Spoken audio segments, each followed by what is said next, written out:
and because an official or unofficial extraterrestrial appearance and effect on the Earth was not compatible with religious philosophies. Since 1915, Pope Benedict XV 1914-1922, as well as Pius XI 1922-1939, and Pius XII 1939-1958, would also be drawn into the entire conspiracy.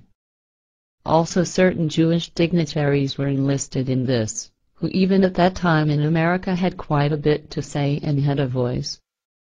In the most secret of missions, it was therefore resolved to create a horror scenario which would agitate the population on one hand, who, however, should be left in ignorance of the truth of the existence of the extraterrestrials who already maneuvered in terrestrial airspace and also landed sporadically on the Earth, as it has been established from secure sources, and through that, on the other hand, that fear and hate be sown against the strangers from other worlds.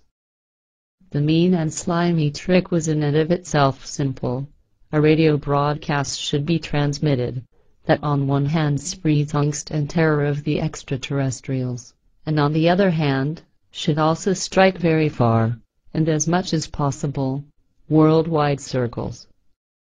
To this end, through American Secret Service agents, as well as through the responsible superiors of these positions of duty, as well as the government and militarily suitable authors and works were sought, which could be exploited and used for the perfidious machination. It was U.S. President Franklin D. Roosevelt, President, March 4, 1933, April 12, 1945, who quite personally, however, sought out the science fiction work of Englishman Herbert George Wells, who as an author, in 1898, brought out a work under the title War of the Worlds. In this episode, American Secret Service agents made contact with Wells and beseeched him coercively to adapt his work to a radio play. But the man himself did not feel in a position to do this, so he suggested chartering a young American author of his acquaintance, Orson Welles, who would certainly be suitable. Under threats of death, H.G. Wells was obliged to lifelong silence, after which, then in America, the still young Orson Welles would be coerced by the Secret Service people to refashion H.G. Wells' work, War of the Worlds, into a realistic-seeming horror radio play.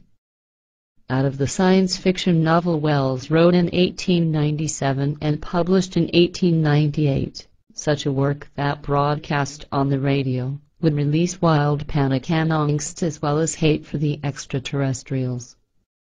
The work, in which extraterrestrials, formed in like humans, and of monstrous and evil nature, land on the Earth and cause trouble and destruction, was exactly that which had been hoped for by the responsible ones of governments, the military and the secret services.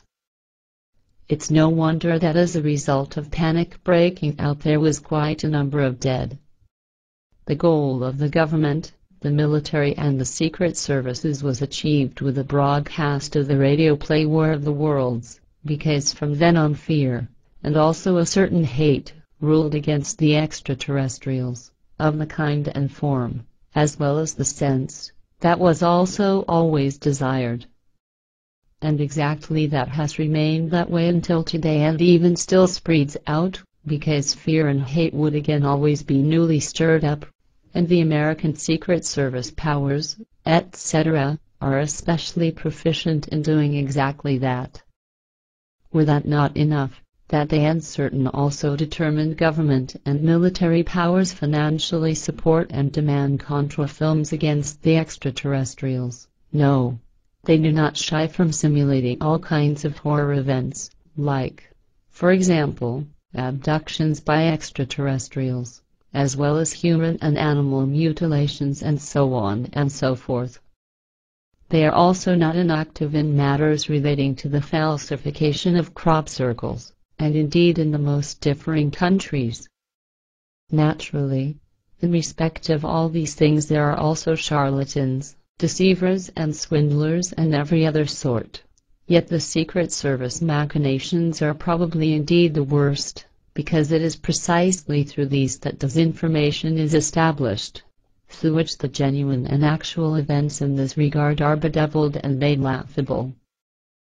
Scarcely anything is known about exactly this, as everything runs so secretly as it always has, and as does the actual story of the radio play of /War of the Worlds by Orson Welles.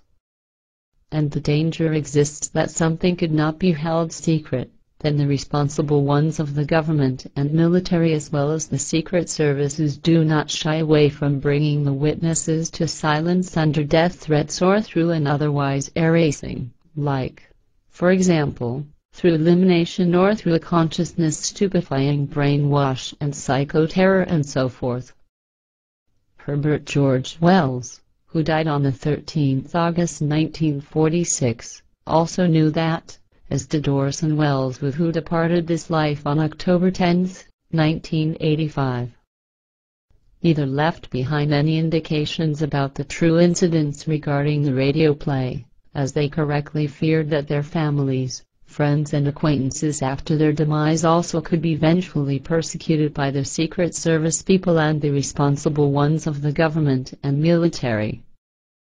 And that I now do not hold my tongue about that which the Pleiadian/Blairean explained to me in regard to this. What comes of that remains to be seen. The nasty machinations of the government, military and Secret Service people in respect of the demonizing of extraterrestrials have increased ever more since 1938, indeed slowly and successively. Thus, however, all the more incessantly and expansively, until in the 80s. Essentially, the greatest machination for the bedevilment of extraterrestrials began through a shifty structure in the fashion of the Secret Service, as well as miscellaneous UFO and extraterrestrial enemies. Stories came about like the ghastly human and animal mutilations, the theft of human babies and the impregnating of terrestrial women through foreign visitors out of outer space.